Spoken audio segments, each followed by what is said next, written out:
Hello viewer, কেমন আছেন সবাই? আশা করি সবাই ভালো আছেন। আপনাদের মধ্যে হয়তো বা অনেকেই খুঁজতেছেন আপনার যে ডেস্কটপ বা ল্যাপটপটিতে যে ইথারনেট বা ওয়াইফাই কানেকশনটি আছে সেটি স্পিডটি কী।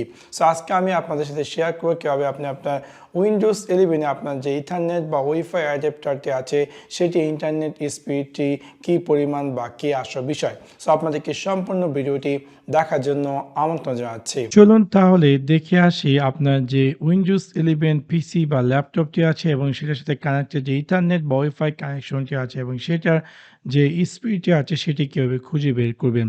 সেই কাজটি করার জন্য আপনি আপনার উইন্ডোজ 11 স্টার্ট মেনু থেকে রাইট ক্লিক করুন অ্যান্ড ক্লিক করুন সেটিংসে ক্লিক করার পর আপনি দেখতে পাবেন যে এই স্ক্রিন অ্যাপিয়ার করবে এবং এই স্ক্রিন থেকে আপনার ক্লিক করতে হবে নেটওয়ার্ক অ্যান্ড ইন্টারনেটে ক্লিক করার পর একদম উপরে আমরা পেয়ে যাচ্ছি আমারটি হচ্ছে একটি ওয়াইফাই এর মাধ্যমে কানেক্টেড। এটা হচ্ছে ওয়াইফাই এবং আমি যদি চাই যে আমার ওয়াইফাই নেটওয়ার্কের স্পিড দেখাবেন তাহলে আমরা ক্লিক করব প্রপার্টিসে ক্লিক করার পর আমরা দেখতে পাবো যে এরকম একটি স্ক্রিন অ্যাপিয়ার করবে এবং একদম নিচে স্ক্রল ডাউন করে আমরা পেয়ে যাব এখানে link speed receive transmit.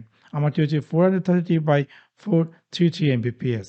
So এভাবে খুব সহজে আপনি দেখতে পাবেন যে আপনার ডেস্কটপ বা ল্যাপটপটিতে ওয়াইফাই বা ইথারনেট যে কানেকশনটি আছে সেটি যে লিঙ্ক স্পিডটি আছে সেটি কত।